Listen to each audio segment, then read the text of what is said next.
হরে কৃষ্ণ। কেমন আছেন সবাই? আশা করি সকলেই ভালো আছেন। আমি চুমকি আরও একবার আমার চ্যানেলে আপনাদের সকলকেই স্বাগত জানাই। আজকের এই ভিডিওতে আমি আপনাদের 36 সাইজ বডির ডবল কাটুরি ব্লাউজের কাটিং প্রসেস করে দেখাবো। আর এই ব্লাউজের যে স্টিচিংয়ের ভিডিওটি আছে, আমি এই ভিডিওর ডেসক্রিপশন বক্সে লিঙ্ক দিয়ে রেখেছি, অথবা আপনারা আই বাটনে ক্লিক করলেও ভিডিওর লিঙ্ক খুব সহজেই পেয়ে যাবেন।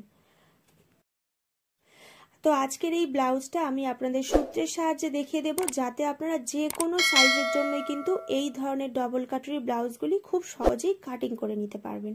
তো প্রথমেই কিন্তু আমি পেপার কাটিং করব। ডবল কাটুরি ব্লাউজের কাটিংয়ের ক্ষেত্রে সবসময় কিন্তু আমি প্রথমে পেপার কাটিং করে থাকি।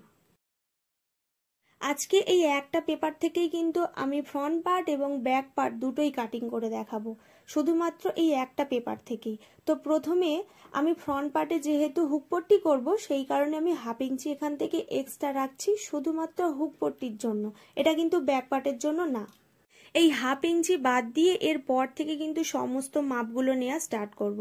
তো প্রথমে নিয়ে নেব ব্লাউজের লম্বার মাপ 14.5 ইঞ্চিতে। আমার এখানে লম্বা আছে 13.5 ইঞ্চি, 1 ইঞ্চি আমি এক্সট্রা নিয়েছি সেলাই মার্জিনের জন্য। পুটের মাপটা এখান থেকে আমি 5.5 ইঞ্চিতে রাখছি, কারণ পিঠটা আমি খুব বেশি ডিপ করব না।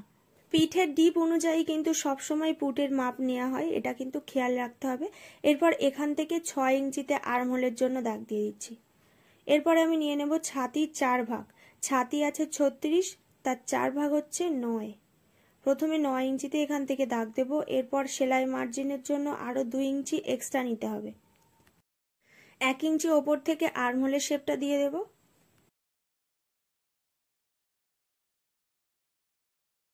এখান থেকে হাফ ইঞ্চি ভেতরে একটা দাগ দিচ্ছি তালপাট কাটিং করার জন্য। এরপর ওপর থেকে এই দাগটা স্ট্রেট ভাবে টেনে নেব। এখান থেকে আরো একটা 1 ইঞ্চি দূরত্বে আর্মহোলের শেপ দিয়ে দিতে হবে।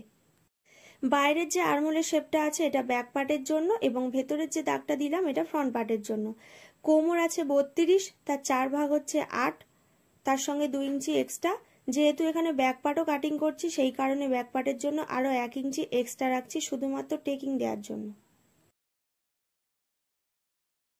গলা চওড়ার মাপটা এখান থেকে নিয়ে নিচ্ছি 2.5 ইঞ্চিতে। ব্যাক পার্টটাকে প্রথমে এখান থেকে কাটিং করে নেব, তারপরে এই একটা পার্ট থেকেই কিন্তু ফ্রন্টের পার্টগুলো কাটিং করে নিতে হবে। তো লাইনিং পার্টটাকে প্রথমে ডবল হয়ে ভাঁজ করে নিতে হবে। এরপর এর ওপর থেকে পেপারটাকে এইভাবে বসিয়ে নিতে হবে। ফ্রন্ট পার্টের জন্য যে হাফ ইঞ্চি আমি এক্সট্রা নিয়েছিলাম, এই হাফ ইঞ্চিটা কিন্তু এইভাবে সরিয়ে নিয়ে তবে কিন্তু ব্যাক পার্টের দাগগুলো দিয়ে দিচ্ছি।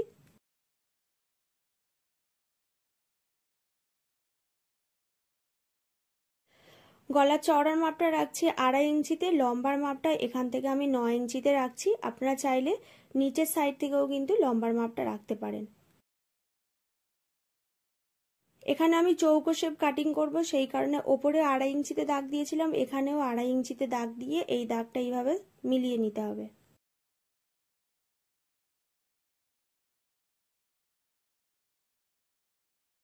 ফ্রন্ট পার্ট কাটিং করার আগে 1 ইঞ্চিটা এখান থেকে বাদ দিতে হবে, এবং ব্যাক পার্টের আর্মহোলের শেপটাও কেটে বাদ দিয়ে দিতে হবে। ফ্রন্ট পার্টের গলার লম্বার মাপ এখান থেকে 6.5 ইঞ্চিতে রাখলাম, চওড়াটা আমি এখানে 3 ইঞ্চিতে রাখছি। এরপর ওপর থেকে স্ট্রেট লাইন কেটে গোল রাউন্ড শেপটা দিয়ে দিতে হবে। এরপর আমি খাপের মাপ বের করব। তার আগে শোল্ডার থেকে 9.5 ইঞ্চিতে পয়েন্টের জন্য দাগ দিতে হবে। যা পয়েন্ট থাকবে সবসময় কিন্তু তার থেকে হাফ ইঞ্চি এক্সট্রা নিতে হবে। বেল্টের জন্য আমি এখান থেকে 3 ইঞ্চিতে রাখছি।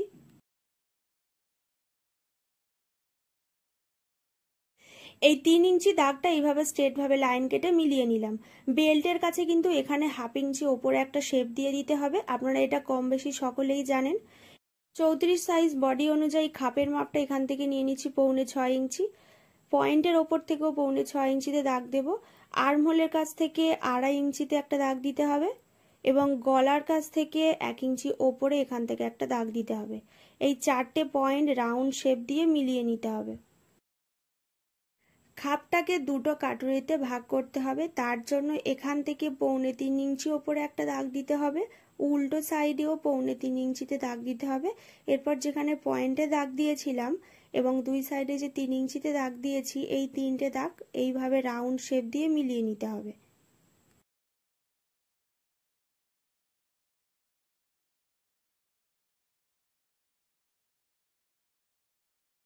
প্রত্যেকটা পার্ট আলাদা করে কাটিং করে নিয়েছি। 3 নম্বর পার্টটাকে এক্সট্রা করে কাটিং করতে হবে না।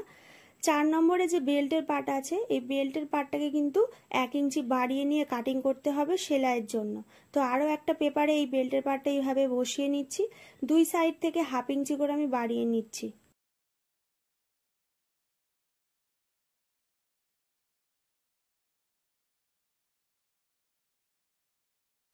কাটুরির যে দুটো পার্ট আছে, দুটো পার্টকেই কিন্তু এক্সট্রা করে বাড়িয়ে নিতে হবে। তো 1 নম্বর পার্টটাকে আমি প্রথমে বাড়াচ্ছি। আরও একটা পেপারে 1 নম্বর পার্টটাকে এইভাবে বসিয়ে নিয়ে যেমনটা মাপ আছে সেই মাপ বরাবর এর ওপর থেকে দাগ দিয়ে দিতে হবে। 2 সাইড থেকে আমি 1 ইঞ্চি করে বাড়িয়ে নেব।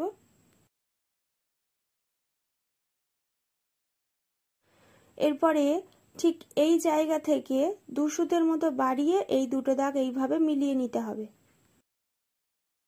এইখান থেকে 1/2 ইঞ্চি বাড়াচ্ছি, এই 1/2 ইঞ্চিটা 1 ইঞ্চিতে এইভাবে মিলিয়ে নিচ্ছি।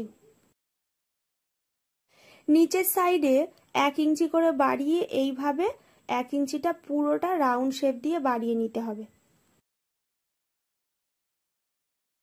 1 নম্বর পার্টটাকে বাড়িয়ে নেবার পরে 2 নম্বর পার্টটাকেও কিন্তু বাড়িয়ে নিতে হবে, কারণ 2 নম্বর পার্টটা এর সঙ্গে জয়েন্ট করতে হবে।